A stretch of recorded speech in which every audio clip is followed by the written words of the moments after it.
Olá, bom dia, boa tarde, boa noite. Tudo bom com vocês? Espero que sim, né?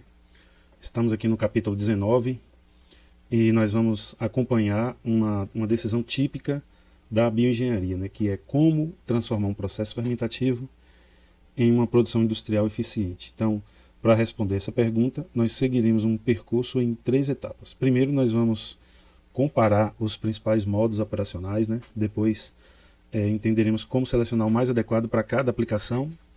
E por fim, nós veremos como levar esse processo para a escala industrial, né, e também otimizar o seu desempenho. No final, né, a ideia é que vocês percebam que as etapas fazem parte de uma única estratégia da engenharia. Então, pessoal, à primeira vista, né, esses 3 bioreatores parecem muito semelhantes, né? Mas a forma como cada um é operado muda completamente o comportamento do processo. Então, a diferença não está apenas no equipamento, mas na maneira como os nutrientes entram no sistema, né, e como o cultivo é conduzido ao longo do tempo. Então, antes de decidir qual estratégia utilizar, nós precisamos primeiro, né, compreender como cada modo operacional funciona e quais características os diferenciam. No processo de batelada, né, que é o primeiro, todo o meio é preparado no início e o sistema permanece fechado até o final da fermentação. Na batelada alimentada, novos nutrientes são adicionados durante o cultivo, né, e permite controlar melhor o crescimento celular e também a formação de produtos, né. E no contínuo, ocorre uma entrada constante de meio fresco e uma saída simultânea de cultura, então mantendo a operação por longo período. Essa diferença na alimentação é a principal característica que diferencia os 3 modos operacionais.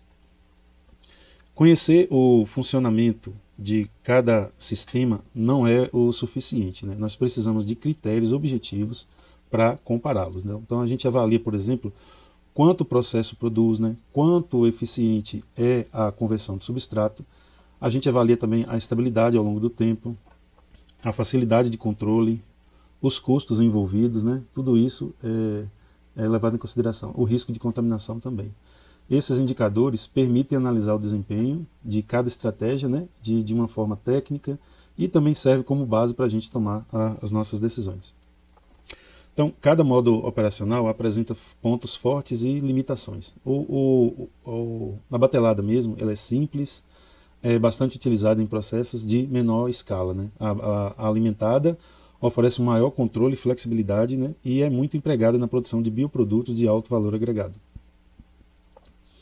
E o contínuo pode alcançar elevada produtividade, mas ele exige um controle muito rigoroso, né, e exige também uma maior estabilidade operacional.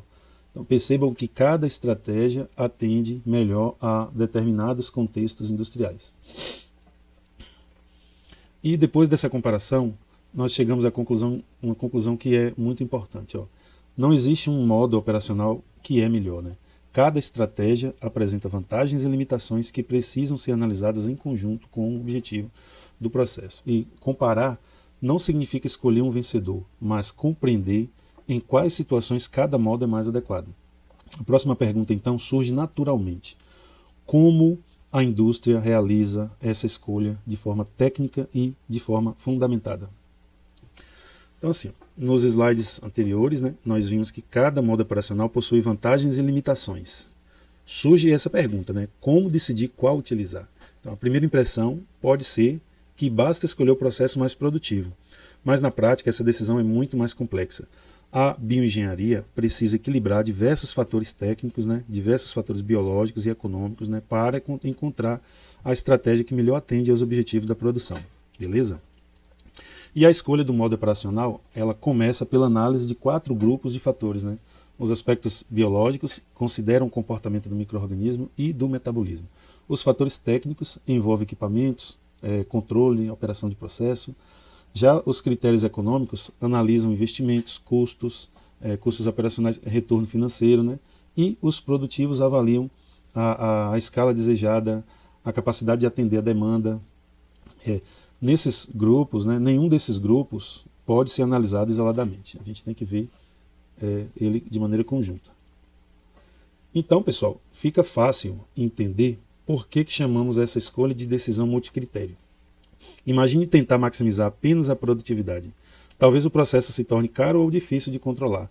E, da mesma forma, reduzir apenas os custos pode comprometer a qualidade do produto. Então, o papel do engenheiro é fazer um equilíbrio entre produtividade, entre controle, entre custos, né, escala e qualidade para encontrar a solução mais adequada no contexto industrial. Beleza? Então vamos observar dois exemplos. Né? Então, quando produzimos um biomedicamento, né, de alto valor agregado, normalmente nós priorizamos controle e flexibilidade, favorecendo processos de batelada ou de batelada alimentada. Já em produtos de grande volume, como alguns biocombustíveis ou então ácidos orgânicos, a alta produtividade do processo contínuo pode ser mais interessante. E esses exemplos mostram que a escolha depende das necessidades da aplicação e não da superioridade de um método operacional. E chegamos então a essa conclusão que é importante, né? Não existe um modo operacional universalmente superior. Existe aquele que melhor responde às exigências de cada processo industrial. Entretanto, escolher corretamente ainda garante o sucesso da produção. Um novo desafio aparece quando precisamos transferir essa estratégia de laboratório para grandes bioreatores.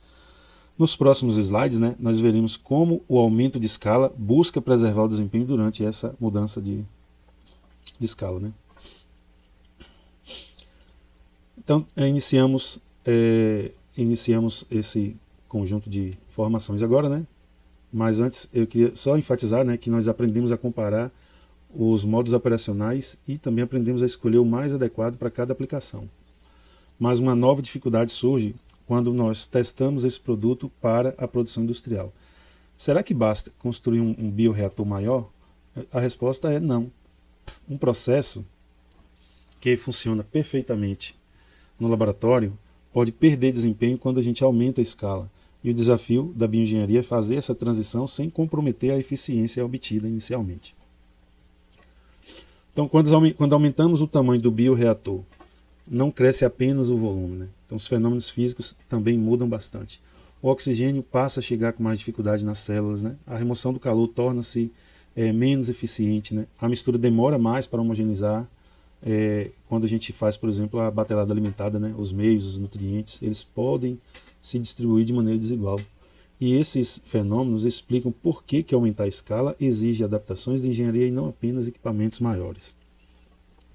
Então, o objetivo do que a gente chama de scale up é manter na indústria o mesmo desempenho observado no laboratório. E para isso nós utilizamos critérios do projeto, como por exemplo o coeficiente de transferência de oxigênio, né? Ou a potência por unidade de volume, o tempo de mistura e a velocidade periférica do impelidor. Então não é necessário decorar esses parâmetros, né, nesse momento. O importante é compreender que todos exigem uma observação clara, né? E todos eles, né, estão aí para preservar o comportamento do processo durante a mudança de escala. Então, embora os dois conceitos, né, scale up e intensificação, eles estejam relacionados, possuem objetivos que são diferentes, né? O primeiro procura manter o desempenho quando o processo passa para uma escala maior. O segundo, né, busca melhorar esse desempenho, né, e aumentando a produtividade e a eficiência do processo. Então, em outras palavras, o primeiro, a gente garante que o processo funcione na escala industrial e o segundo busca torná-lo cada vez mais competitivo. Então, depois que o processo foi escalonado com sucesso, a preocupação passa a ser otimizar a sua operação. Intensificar significa produzir mais utilizando melhor os recursos disponíveis, né? E isso envolve aumentar a produtividade, reduzir custos operacionais, reduzir consumo de energia, além de tornar o processo mais sustentável, né? Portanto, a intensificação não significa simplesmente aumentar a produção, mas produzir com maior eficiência técnica, com maior economia e também com maior cuidado do ponto de vista ambiental. Então, pessoal, finalizando aqui, né, a gente acompanhou o caminho que é percorrido em um processo fermentativo até chegar na indústria, né? Primeiro a gente aprende que existem diferentes modos de operação, né? A gente já viu isso também de maneira bem detalhada em outras aulas, né? Depois nós vimos que escolher entre eles exige equilibrar critérios biológicos, técnicos, econômicos e produtivos, né? Então não é fácil. Depois nós entendemos que essa escolha precisa ser adaptada para funcionar em escala industrial, porque até então a gente estava fazendo só em laboratório, né? E otimizada para produzir mais com menor custo e maior eficiência. Então essa sequência resume a essência da engenharia de bioprocessos, né? Transformar conhecimento científico em processos industriais seguros, eficientes e competitivos. E eu termino esse vídeo, né, dizendo que na bioengenharia produzir não é apenas cultivar micro-organismos, né? É tomar decisões corretas, né, boas decisões em cada etapa do processo. Valeu, bons estudos aí.